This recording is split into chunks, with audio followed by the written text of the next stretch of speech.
Setelah Allah menciptakan Tabirunasa dan jin untuk mengisi kekosongan bumi, dan kemudian Allah mematikannya, selanjutnya Allah hadirkan makhluk yang berpasangan dan wujudnya seperti bintang yang keluar dari neraka. Kemudian lahirlah dari pasangan makhluk tersebut seorang anak yang diberi nama Ajajil.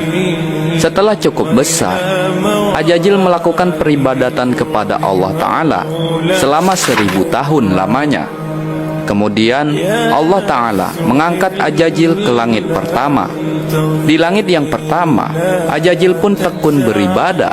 Maka Allah Subhanahu wa Ta'ala menganugerahkan kepadanya sayap untuk bisa terbang. Kemudian Allah menyuruhnya untuk tinggal di langit kedua, seraya beribadah selama 1000 tahun. Singkat cerita, tiap-tiap lapisan langit ia tempati untuk melakukan peribadatan kepada Allah Subhanahu wa Ta'ala. Saat Ajajil diangkat ke langit, di situ pula Allah Subhanahu wa Ta'ala menciptakan makhluk lain, yaitu Jana yang berasal dari bangsa jin.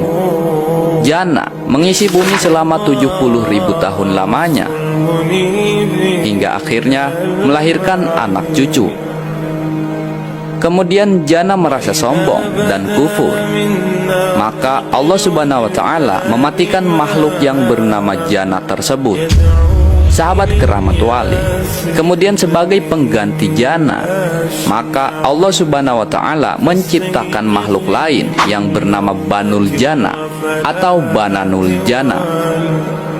Bananul Jana mendiami bumi selama 18.000 tahun, hingga akhirnya dimatikan oleh Allah Subhanahu wa Ta'ala karena sombong dan berbuat kerusakan. Sementara itu, di atas langit, Ajajil dan para malaikat masih khusyuk beribadah. Hingga pada suatu waktu, Ajajil mengajukan satu permohonan kepada Allah Subhanahu wa Ta'ala untuk diturunkan ke lapisan langit ke-6 dan berbuat kebaikan kepada Allah. Maka Allah Subhanahu wa Ta'ala pun mengabulkan permohonan Ajajil itu.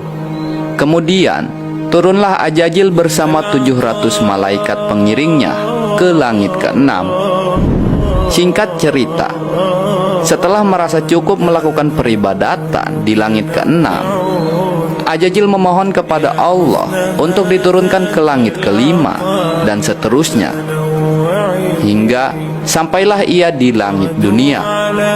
Setelah di langit dunia, Ajajil kembali memohon kepada Allah Ta'ala untuk diturunkan kembali ke bumi.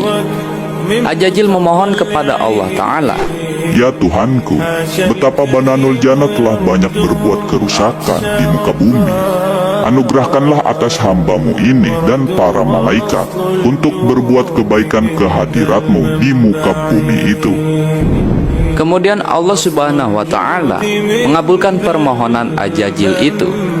Maka diturunkanlah ia bersama para malaikat pengiringnya untuk melakukan peribadatan dan menebar kebaikan di muka bumi.